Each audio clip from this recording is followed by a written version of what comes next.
Is there a Nebraska running back who we've overlooked all this time?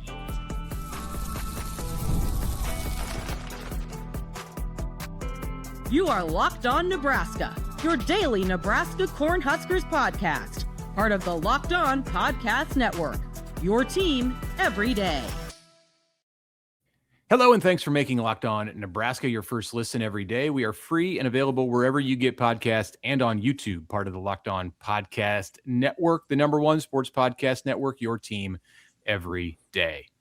All right, Friday mailbag. I am Connor Happer alongside Mitch Sherman. We got questions from you all, and let's hit them before we don't hit them, So let's do it. Here's Aaron in Omaha. Is everyone overlooking Quentin Ives in the running back room? I saw him on the practice video, and I had to double check his number, 21, to know who I was watching carry the ball. Does he look quicker in person from what you've seen? Maybe the dismissal of Tyke Hayes was made easier because the coaches feel good, not just about Nelson, Mosey, and Rule, but also Ives as well. Yeah, I don't think the Hayes thing has got anything to do with Quentin Ives' emergence, if you want to call it that, if it is that. I noticed him on the video also that Nebraska put out Thursday, and if it means anything, he was the first back that they showed carrying the football. I don't think they do that stuff by accident. I think he's probably had a good camp. We haven't heard a lot about him. We haven't heard yet from EJ Barthel. I think that will be next week, which is the last week, by the way, before game week.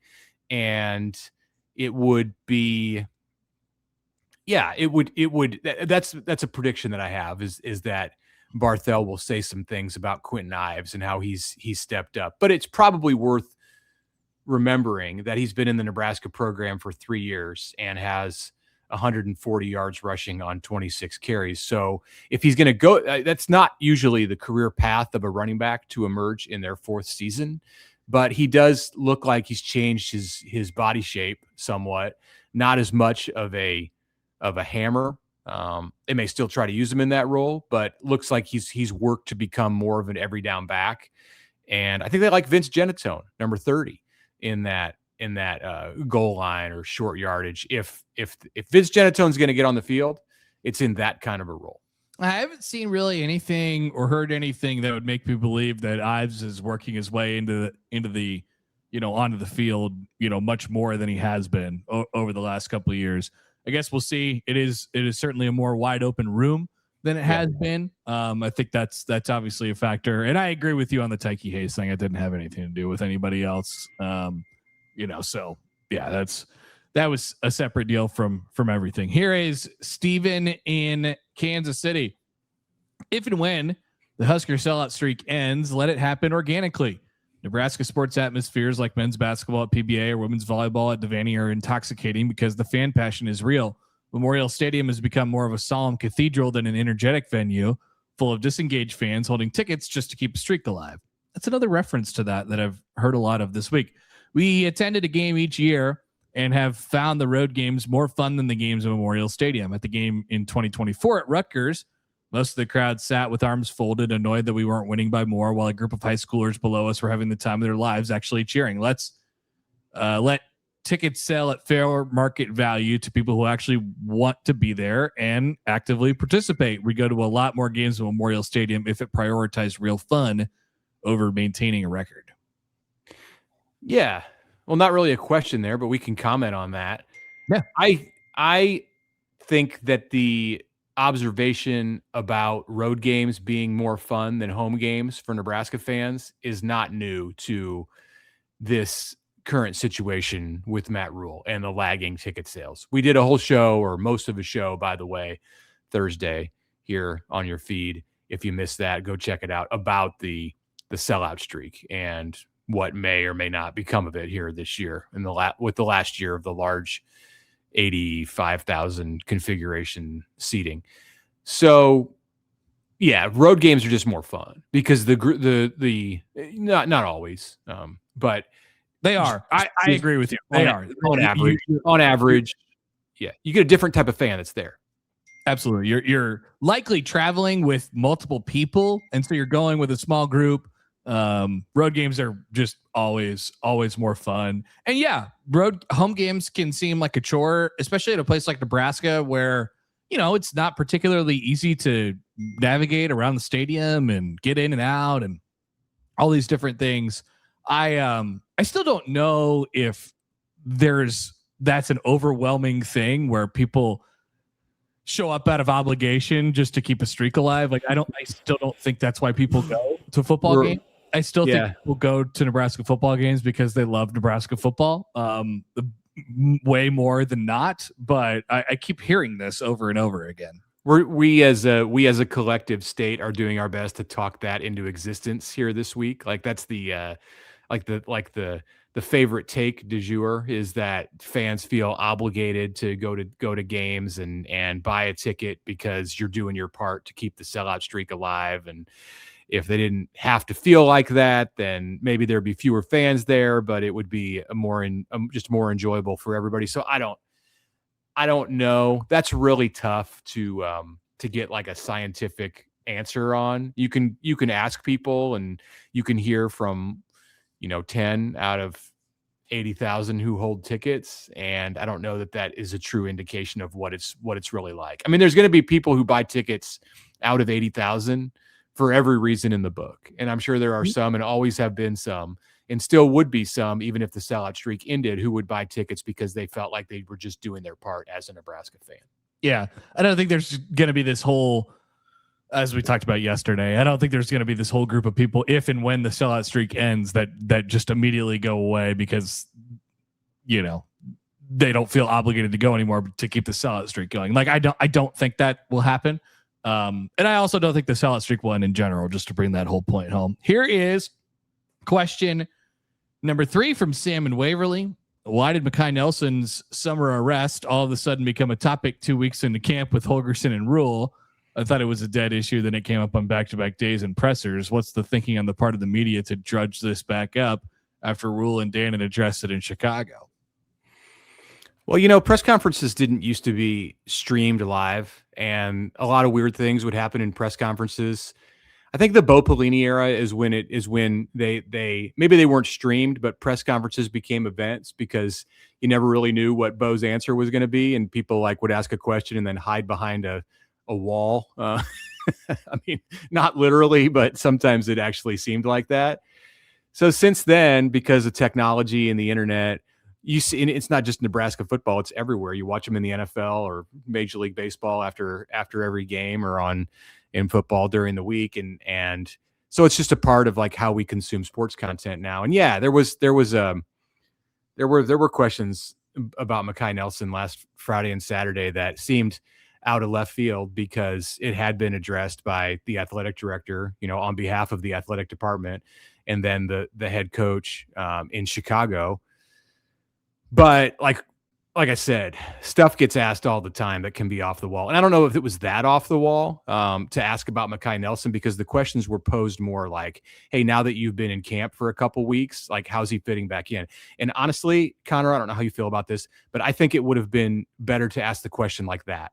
Hey, you've been back in camp for a couple of weeks. How has Mekhi Nelson been fitting back in? Other than, and I'm not in the business necessarily of calling out other media, and we're not going to do that. But the question in this case, both times, was prefaced with a statement saying Mekhi Nelson got arrested this summer.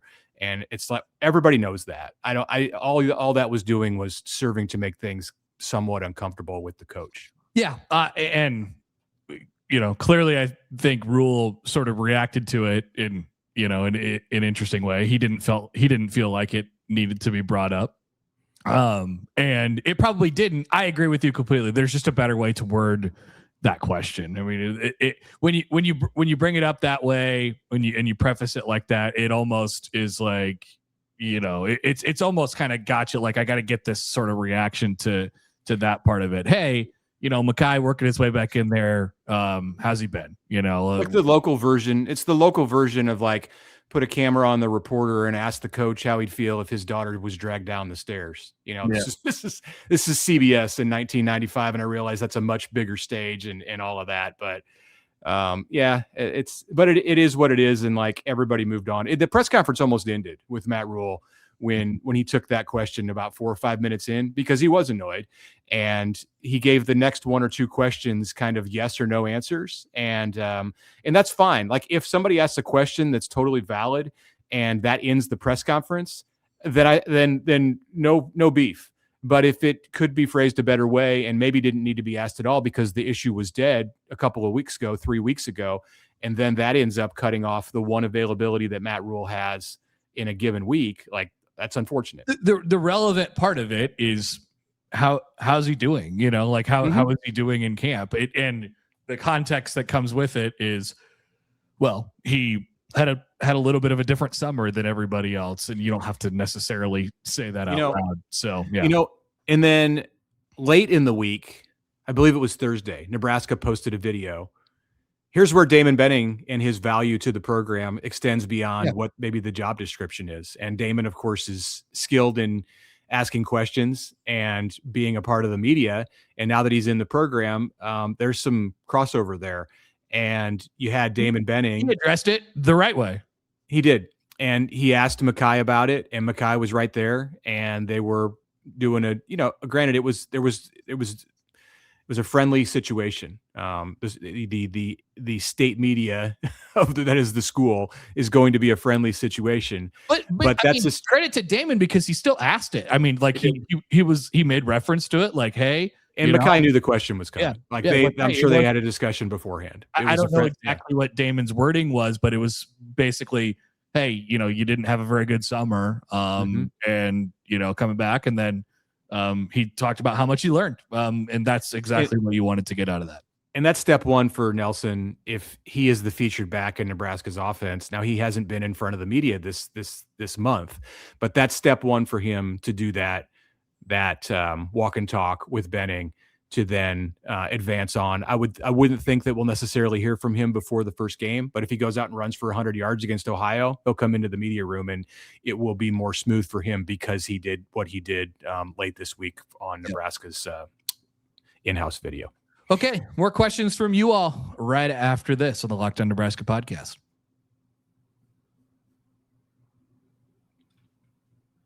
Hey, right now, a word from The Game. Since 1986, The Game has been creating classic college hats that fans are proud to wear. Whether you're an alumnus, a current student, a season ticket holder, or simply someone who never misses a game, a great college hat is more than just apparel. It's a way to represent your school wherever you go. And this year, The Game is celebrating its 40th anniversary by giving fans a chance to save on some of the most iconic college hats. So if you've been thinking about replacing an old favorite or adding a new one to your collection, now is the perfect time. And really, you get the best of both worlds, because it will be a new hat, but it will have a vintage feel and it will take you back to a moment. I had a conversation this week with a young athlete at Nebraska who did not know that Colorado used to be a fierce rival of Nebraska's on the football field. And I was amazed that came up. And I think about being at those games when those schools hated each other, even more so than they did when they played in the last few years.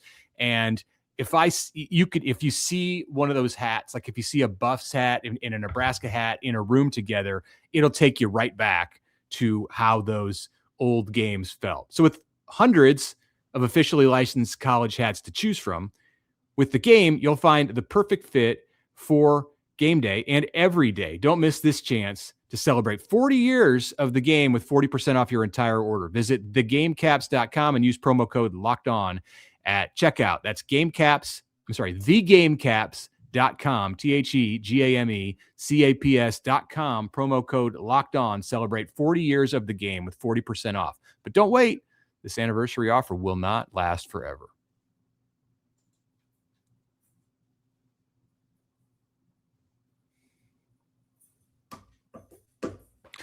Okay, we're back, and we go to an old friend, Scott in Windsor. Hope it's nice up there in Canada, because it's about to get really cold. Wow. Well, yeah, it is. Scott says it was reported. What are we talking about here in eastern Nebraska? It was reported that wide receiver Demetrius Bell returned to practice this week. Yes, it was. It was reported by Matt Rule on Saturday during his media availability. He's been injured for close to 3 years. Good for him for coming back. I'm not sure if I'm more impressed or surprised with Bell for sticking it out or with Nebraska for not cutting him loose in the age of roster limits and NIL caps. 2 questions. Is Bell counted toward the 105 player cap, or is he one of the exceptions? And then question number 2 from Scott. Have you ever heard of a Nebraska player out so long as Bell make a return as an impact player on the roster or even as a meaningful contributor? I'm sure it's happened. Yeah. My mind went immediately to Javen Wright. Yeah. I don't think he missed 3 consecutive years, but he missed a lot of time. He missed parts of 3 consecutive years. Like 5 consecutive years. Yeah. Right. Yeah. So yeah, this one's a little bit more. It's a little different. He hasn't been on the field at all outside of that spring game a few years ago. Where Matt Rule was in the broadcast booth when the injury happened, and just remember his deflated, almost helpless feeling of not being able to be down there for his player. Yeah, that was terrible. So not many. It's a great story. I'm glad that people took sort of notice of it this week. I would caution people to not have massive expectations for what he's going to bring to the table onto the field, but that's okay. He's out there, he's playing. You get to see what happens and build a base off that. Mac Markway is another guy in the program right now who has had 3 ACLs and has missed both of his years at Nebraska. And he played at LSU in his first year. It's possible that his first ACL injury was when he was in high school, but he missed multiple years in trying to make a comeback. And he looks pretty good out there. And he's been going through full practices as of last Saturday when Rule talked about Bell. He had just come back on the practice field, but was not scrimmaging with the Huskers at Memorial Stadium. And then the 105 or thing, wherever they practiced. Yeah, we don't know who the non-counters are. Right. And Scott wrote 20 in his email. It's not 20 anymore. It was about 20 last year. But once you leave the program, and there certainly were a few older players who left the program in that group last year, then you can't replace them. And eventually they'll get down to 105. The roster today, without Tyke Hayes, the latest departure, is at 115. That doesn't mean they have 10 non-counters because they might be under the 105 right now. In fact, I know they're under the 105 because they had 116 a week ago at this time. So they probably have 12 or 13 non-counters. And Bell, he may or may not be on that group. I would expect that he's not, but it's possible. Well, here is Ryan. Just found the pod. I've burned through the last few weeks of episodes. Appreciate you guys. I've enjoyed the listening. Ryan, welcome, and welcome to the mailbag. My question is, in your opinion, which Nebraska sports teams will have a better year than last year? Are there any teams that might surprise us or surpass expectations? Thanks for all you do. I also appreciate the random under your breath drops from a few other podcasts in the Nebraska sports world. You got it, Ryan. Wonderful. Yeah, I mean, there will be teams that surpass expectations and surprise us, but it's hard to pick what a surprise is going to be when this year hasn't started. Well, I mean, if you're going off of better than last year, a lot of teams had great years. Yeah, going to be tough for basketball to top. Going to be tough for probably baseball to top. Volleyball. I guess volleyball might be a low-hanging fruit answer, given that they only made the Elite Eight. Yeah. Volleyball makes the Final Four, then they've surpassed where they were a year ago. And I believe in their ability to win the national championship, so I'll pick them. I also think, and you're better to speak on this, that Nebraska women's basketball can be a team that has a year better than what 2025-26 was. They should be. I mean, they were still in the tournament last year. Yeah. They had a very tough February and barely made it, but they did, and so they're a little healthier this year, and they got a nice little influx of talent too. So yeah, I think that's probably a pretty good bet too, to be a pretty high seed in the tournament. But man, Big Ten women's basketball is a bear. It's as tough as Big Ten men's basketball is. Big Ten women's basketball is an absolute grinder. So if they can find their way, to plus 500 in the conference, you're going to like the way you look at in postseason. They seem to be very athletic on the perimeter, or very skilled on the perimeter. Britt Prince is a year older, and then you get Natalie Potts, who is what? Is she a post? She's a post player or a wing type player. A wing, yeah. And then Ashlyn Kupal is the new 5-star from South Dakota that is going to step into some kind of a key role right away. Like she's maybe even above where Prince was when she came in, as far as how she was a McDonald's All-American, I think the first in the history of the program. Yeah, I would imagine that there's some. I mean, they're pretty deep. And especially at what she does, which is kind of like a 3-4. You know, it has a little versatility there. Again, like Potts is kind of that. Right. Amaya Hargrove is that. So they got some stuff to figure out, like how they want to play. I would imagine there is a role for Ashlyn Cooper right away, though. Yeah. Okay. That's my understanding of things from where I stand. Yeah. All right. Well, good to hear from you, Ryan, and thanks for being a part of the podcast. Glad you found us. This is we'll get this one and then take a break. From Moses. Oh my gosh, Moses is writing it. From Moses in Bellevue, Nebraska. Hello, gentlemen. Great work on the pod. I recently had an AP national reporter, Scott Hamilton, answer one of my questions before the top 25 draft dropped on Monday. My question was, what is the national perspective on Nebraska this season? Same old? And Hamilton was high on Nebraska. He complimented Calandria and the skill players, said the defense should be solid to good, questioned how Nebraska might manage that schedule, and said, quote, we need to retrain our brains and consider 8 wins a heck of a year, end quote, for Big Ten and SEC teams. Moses' question, what are your thoughts on this, and would 8 wins this season equal a heck of a year, considering the 5 ranked opponents? You know, you never like to say, I would never say point blank period, absolutely. But there's a pretty good chance that if Nebraska ends up being 8-4 in the regular season this year, it's been a pretty good regular season. And so you don't know until the season ends how it would feel after the season, but it means that you've either stolen a game or two in the Oregon, Ohio State's, Indiana situation, or you've had a nice November for the first time in rules history at Nebraska. So yeah, I would imagine you'd feel pretty good after 8-4. Yeah, I read Scott Hamilton's answer to your question, Moses.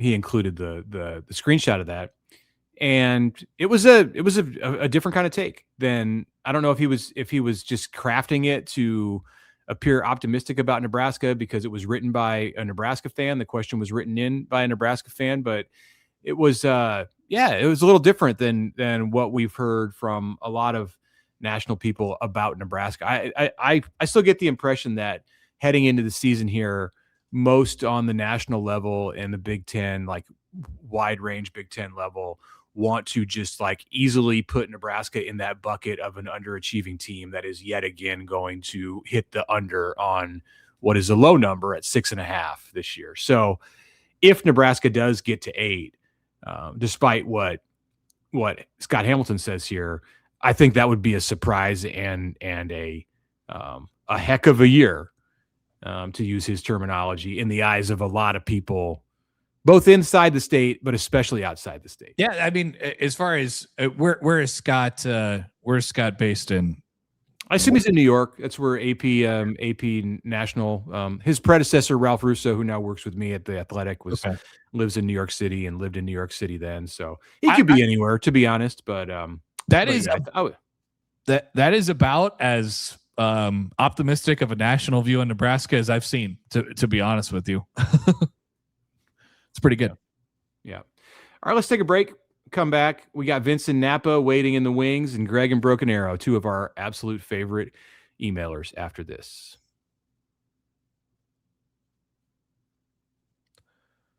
First word from FanDuel. Baseball fans, if you think you know who's hitting a homer today, FanDuel is giving you a free chance to call your shot with daily dingers. It is easy to play. Trust me, it is easy. Just make your free pick for who you think will hit a home run in their game today. If you're right, you'll receive a profit boost to use on your next bet for a chance at extra winnings. Best of all, you can make a free pick every day throughout MLB season this year. Daily Dingers is a fun way to stay engaged with every day's games, whether you're following your favorite team, maybe it's somebody on your fantasy team. You're keeping an eye on matchups across the league. You like a trend where a guy's been hitting an absurd amount of home runs in a short period of time, whatever you might be. Or maybe you want to go out on a limb because you like a number that you see. It is all up to you with MLB Daily Dingers. I think you're ready to go. Head to FanDuel.com. Join all the action today. Once again, FanDuel.com. Play Daily Dingers and make your free pick on who's hitting a home run. Play ball and swing for the fences on FanDuel, an official partner of Major League Baseball.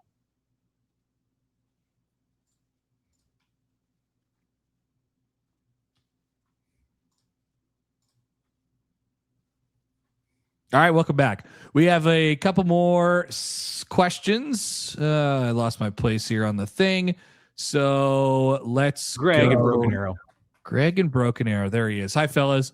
Thank you. We now have 5 Big Ten opponents ranked in the top 25. Of those 5, which do you think we have the best chance of beating? Thank you. Thanks, Greg. Looks like Scott Hamilton might be in South Carolina. So Okay. I didn't bother. I'm not getting anything definitive on this, but yeah.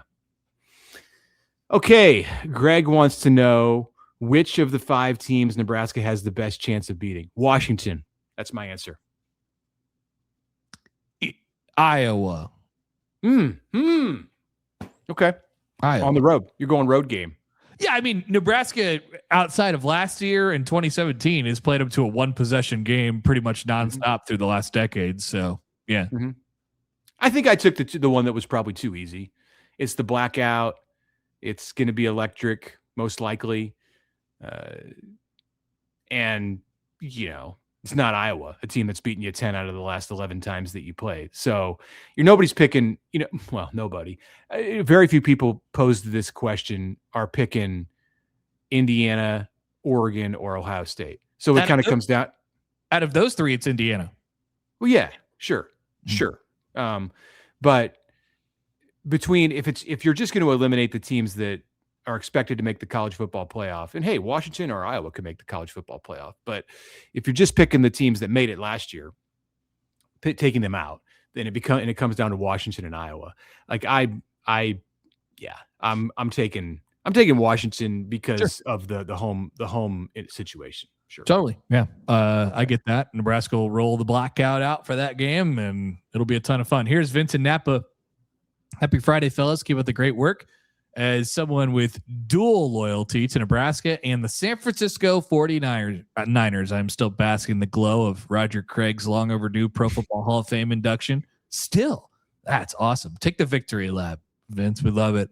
Allow me to reiterate that he and Tom Rathman cleared the path for my Husker fandom. My father had 49er tickets back in the day. I'd frequently wear my Craig 49er jersey with a Nebraska hat on game day. While I know the college game is the center of your universe, I'm sure that you follow the NFL closely enough to have a perspective on this.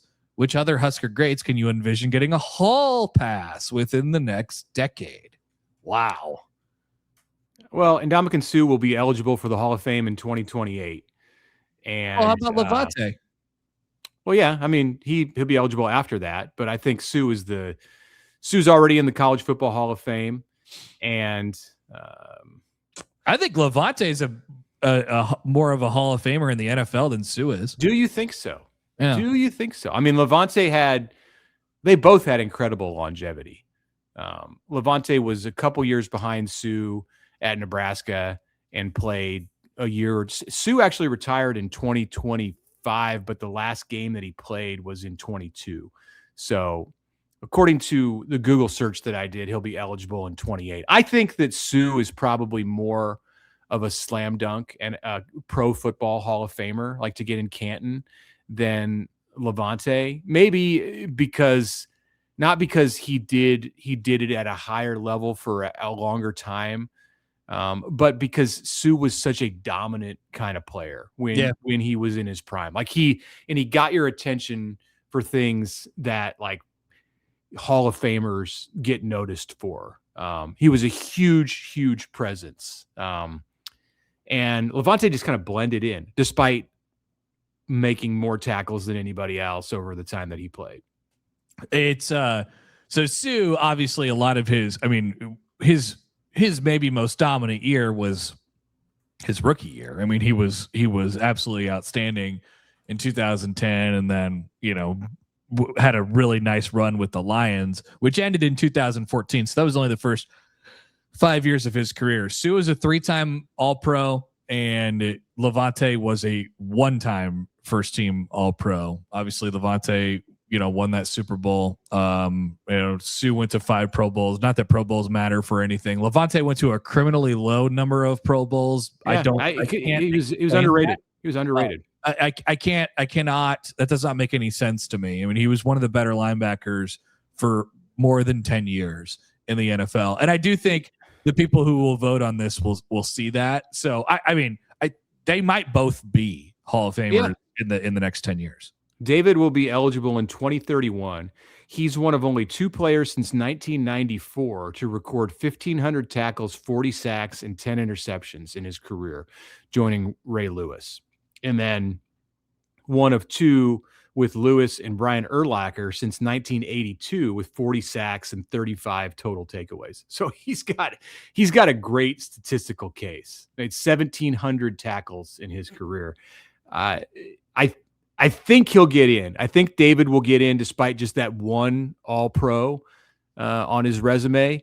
But I don't think that he'll get in as quickly as Sue when they become eligible. Probably not. Good question, though. And outside of that, I don't know where you would even start. I actually had a conversation the other day with somebody who's the best Husker in the NFL right now that Levante is gone. And it's almost certainly Cam Jurgens, who has not been around for very long, and it is a good NFL player. It's pretty slim out there right now.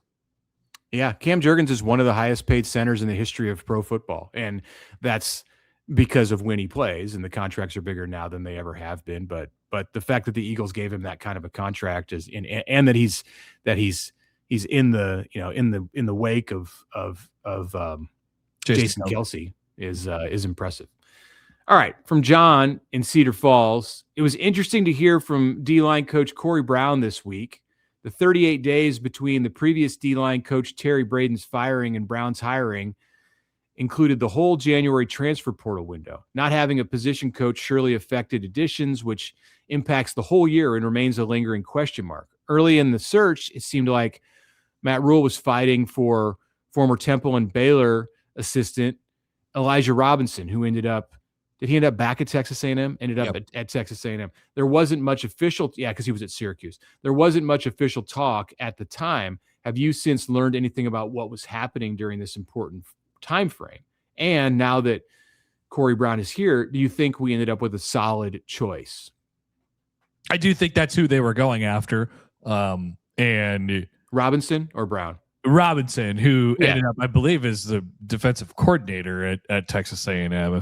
He's just always been like around the, whenever there has been conversation the year before when they hired Braden, it's even when Matt Rule came and took the job at Nebraska, I think there was interest in, I know there was interest in Elijah Robinson, great recruiter. Has had excellent results as a D-line coach, as you can see it in his time at A&M. Didn't quite do it like that at Syracuse last year, but highly respected, and they didn't connect. And I think what was going on behind the scenes there, and maybe part of the reason that they didn't find a match with Robinson and that they did with Corey Brown, is that Matt Rule wanted Rob Orich, the new defensive coordinator at the time, to have a lot of say there, and he wanted Rob to feel comfortable and bring in his own guys, like he did with Tyler Yelk and Roy Manning, and with Corey Brown too. They had worked together. And if you weren't going to hit the home run and get Robinson, who was Rule's guy, then I think that it was up to Orich. And he had a lot going on on his plate at that time, and it took a little while for him to connect and make that thing happen with Corey Brown. Yeah, he is. He got a Coast DC tag and defensive line coach back at Texas A&M this year. All right, final question from Scott in Grand Island. Appreciate your coverage of all Nebraska sports. Watching the red-white exhibition last week at PBA, it's clear that Nebraska volleyball is deep. Almost for sure the deepest team in the country. Unfortunately, DBK's team has to play with the same number of athletes on the court as every other team. If injuries occur, the depth will pay off. It might help to rest the starters here and there. My question is, do you believe having so much depth of talent could actually work against them? Players on other teams like Texas probably know their roles now, whereas Nebraska, the competition at libero or opposite hitter could prevent the Huskers from settling into a rhythm. And as we saw last year, even with a deep team, if one or two things happen at the wrong time, even great depth can't save you. I think it's a good problem to have. I think you'd rather be in Nebraska's situation, but I understand the point that you make about a team like Texas. And if they get into a rhythm and nobody's worrying about making a mistake and getting benched, then it can lead to them being, more efficient, more smooth. But yeah, I mean, the injuries happen, and we saw it with Nebraska, injuries and illnesses and freak things like stepping on a ball during warmups and and going down and losing a key player who would have factored in that game minutes before the first serve of a regional final. You can't guard against all that stuff, and Nebraska's in like about as good a position as you possibly can be because of the depth that it has. It's up to Danny and her staff, Jalen and Kelly Hunter, and to make the environment so that the players are not worried about, they're not looking over their shoulders, and they understand that they all are playing for the same thing. You're one of the few programs in the country who can do this. They could both attract enough talent to have a roster like this and keep it, because you're waiting to be the next person, who steps into that spot. It's just, you're just afforded that opportunity. And so Nebraska would be crazy to not try and fill their roster up with every single spot, sort of work for them. They have the ability to take a couple flyers, and they will from, in a couple different places on their roster. But for the most part, they're going to fill it up with people who they know who could play. And that is everybody. That's it. It doesn't matter what position you play. And then it's up to the coaches and the players to play their best, and the coaches to get them in the right situation. Yeah, I think it comes down to Danny and her staff having them all on the right page and their headspace right, and then too much depth there's no such thing as too much depth if that's the case. Yeah, I don't think so either. All right, appreciate you guys listening this week. We're 2 weeks out, so come on, we got one more real week of the off season before it's game week. Can't wait to get things going. Appreciate you if you're just kind of joining us, and if you've been here, we of course appreciate you just a little bit more. Thanks for making Locked On Nebraska your first listen, and thanks for making Locked On the #1 sports podcast network. For those of you on video, we'll send you to the first ever 24/7 National Locked On Podcast Network YouTube channel. On audio, make your second listen Locked On College Football. Thanks. Have a good weekend.